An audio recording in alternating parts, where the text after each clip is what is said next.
It's a different kind of night out at the Augusta Museum. Tonight they're hosting a beer tasting, lessons on food pairings, and even some tips on home brewing. Yeah, it's called Southern Suds, and the idea came from a recipe in a cookbook they have from the 1800s.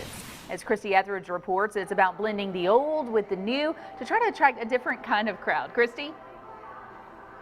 Yeah, guys, for one night, they're turning this museum into a pub. They've got the high tables for the beer tastings, games like cornhole and Jenga. They've even got a place where you can take an 1800s selfie.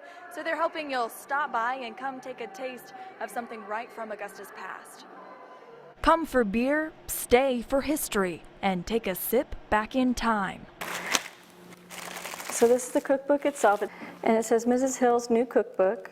An Augusta woman, Mrs. A.P. Hill, from the 1800s, is the inspiration for it all. Buried deep in her 146-year-old cookbook, right below the recipe for cheap beer and corn beer, is the recipe the local Riverwatch brewery tried to recreate. So this is recipe number 888, and it is for a persimmon beer. We thought it was extremely cool that A, this cookbook even existed, and B, that they wanted to recreate one of these beers. They brewed it here, starting only gallons at a time, and quickly realized making directions from 1870 fit into the 21st century is a bit of a challenge. There are things in the recipe that I don't know. So when it tells you to start out with a bushel of persimmons and a bushel of wheat bran, it's like, okay, bushel, yeah, I'm not really sure what a bushel is. This is a persimmon. A bushel is 42 pounds worth. Once they figured that out, their job was bottling up the past to take with you into the future. Even though it was a lot of extra time and effort, the recipe is almost 100% historically accurate, minus a few health adjustments. Not wanting to have tomorrow's headline be, local brewer poisons everybody with, we boiled it so that it would be, a little bit more hygienic. The idea is this Victorian woman and her beer will attract a new generation through these doors. I mean, it looks very millennial friendly. And that was the purpose. We wanted to draw a millennial crowd. Blending the young and the old through a drink that never seems to go out of style. So guys, they only brewed about 2 kegs of this persimmon beer. So if you want to get a sample and taste it, then you have to buy tickets and come down here to try it.